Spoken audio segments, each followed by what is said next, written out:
Assalamualaikum warahmatullahi wabarakatuh. Perkenalkan, nama saya Rifki Fernando dengan NPM 2321020275. Di sini saya akan menjelaskan tentang jenis-jenis kuasa.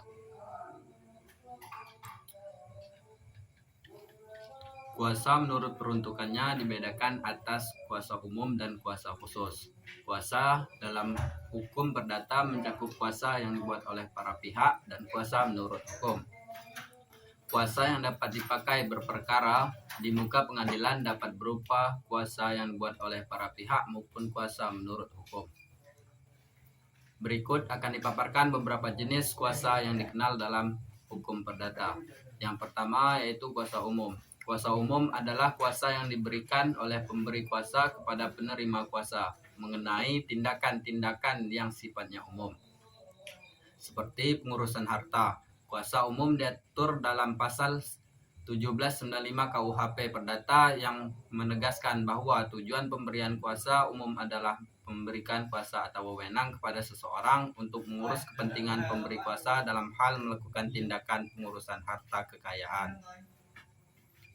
Ditinjau dari aspek hukum acara perdata, kuasa umum tidak dapat digunakan sebagai dasar untuk berperkara atau menghadap di muka pengadilan mewakili pemberi kuasa.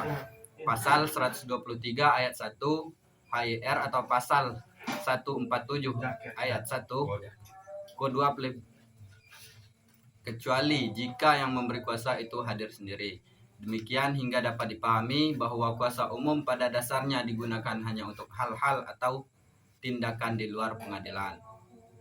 Yang kedua itu kuasa khusus. Kuasa khusus adalah kuasa yang diberikan pemberi kuasa kepada penerima kuasa mengenai tindakan atau hal-hal khusus untuk kepentingan pemberi kuasa.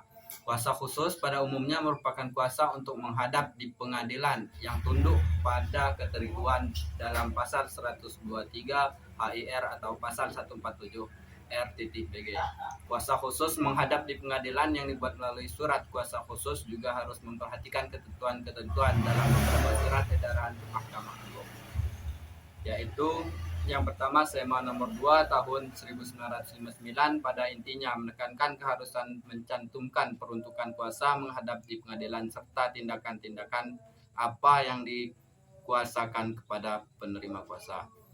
Yang kedua SEMA nomor 5 tahun 1962 pada intinya menekankan bahwa jika surat kuasa khusus ternyata tidak memenuhi syarat, maka surat kuasa itu dapat disempurnakan dengan memanggil orang yang memberi kuasa itu untuk menghadap di pengadilan negeri atau pengadilan tinggi, dan kemudian kepadanya diajukan pertanyaan apakah benar ia memberi kuasa kepada orang yang namanya disebut dalam surat kuasa itu untuk mewakili membentuknya dalam perkara yang sedang diperiksa. Yang ketiga SEMA nomor 1 tahun 1971 pada intinya mencabut kembali surat edaran masing-masing tanggal 19 Januari 1959 nomor 2 dan tanggal 30 1962. Yang keempat SEMA nomor 4 tahun 1996 pada intinya menekankan kembali penegasan dari kekhususan dalam surat kuasa khusus. Surat kuasa harus bersifat khusus dan menurut undang-undang harus dicantumkan dengan jelas bahwa surat kuasa itu hanya dipergunakan untuk keperluan tertentu. Misalnya dalam perkara perdata harus dengan jelas disebut antara A sebagai penggugat dan B sebagai tergugat. Misalnya dalam perkara waris atau hutang piutang tertentu dan sebagainya.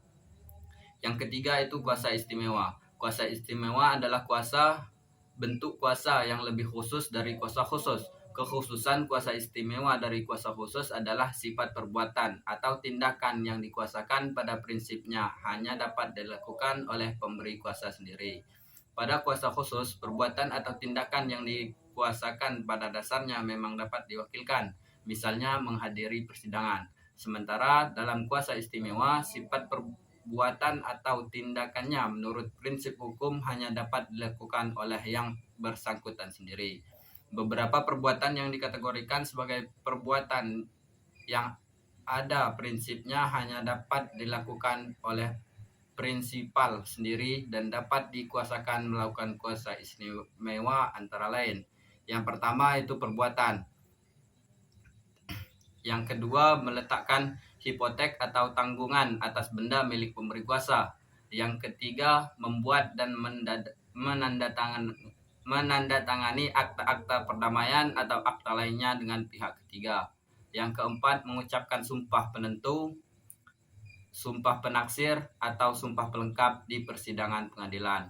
Terdapat perbedaan pendapat apakah surat kuasa istimewa dapat berbentuk surat kuasa biasa atau non akta autentik, ataukah harus berbentuk fakta autentik seperti akta kembali ketentuan dalam pasal 150 HIR atau pasal 184 RBG. Sumpah itu baik yang diperintahkan oleh hakim maupun yang diminta atau dikembalikan oleh salah satu pihak kepada pihak lain harus dilakukan sendiri, kecuali karena suatu sebab yang penting. Pengadilan negeri memberi izin kepada salah satu pihak untuk menyuruh bersumpah seseorang wakilnya yang dikuasakan untuk menggugat sumpah itu.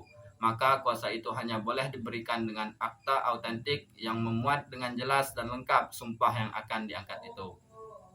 Dari praktik yang berkembang dikaitkan dengan ketentuan dalam pasal 150 HIR garing pasal 1484 RBG serta doktrin yang berkembang mengenai kuasa istimewa, maka dapat disimpulkan bahwa untuk sah dan mengikatnya suatu surat kuasa istimewa maka harus dipenuhi syarat-syarat sebagai berikut. Yang pertama yaitu mencantumkan dengan jelas nama pemberi dan penerima kuasa. Yang kedua, mencantumkan secara tegas dan rinci perbuatan atau tindakan hukum yang dikuasakan. Yang ketiga, perbuatan atau tindakan hukum yang dikuasai tersebut haruslah perbuatan yang menurut prinsip dalam hukum perdata hanya dapat dilakukan oleh pemberi kuasa sendiri. Yang keempat, berbentuk fakta autentik, misalnya akta notaril.